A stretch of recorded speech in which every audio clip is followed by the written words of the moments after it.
ఈ పరమేశ్వరుడి యొక్క ఈ లింగ ఉద్భవానికి ఎన్ని కథలండి, ఒకటా రెండా? అనేకమైనటువంటి కథలు. ఓ సందర్భంలో స్వామి దిగంబరుడై అలా నడుచుకుంటూ వెళ్తున్నాడు. వెళ్ళేటటువంటి సమయంలో ఋషి వాటికల మీదుగా తిరుగుతున్నాడు. ఋషిపత్నులు దిగంబరంగా ఉన్నటువంటి పరమేశ్వరుణ్ణి చూసి మోహితులై ఆయన వెనకాల వెళ్ళిపోతూ ఉన్నారు. మరి పరమేశ్వర తేజస్సు సామాన్యమా? అనన్య సామాన్యమైనటువంటి ఆ తేజస్సుకి ఎవ్వరు మోహితులై వెనక్కి వెళ్లకుండా ఉంటారో? ఋషులందరూ ఆగ్రహోదగ్ధులయ్యారు.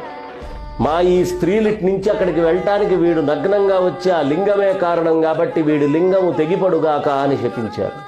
వెంటనే లింగం తెగిపడ్డది.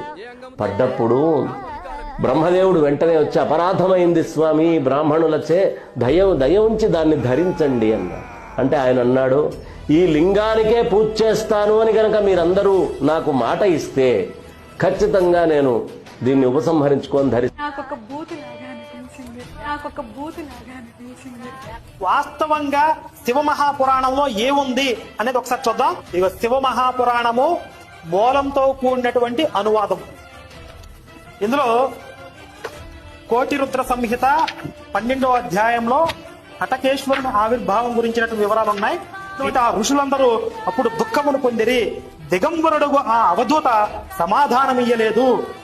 అప్పుడు ఆ మహర్షులు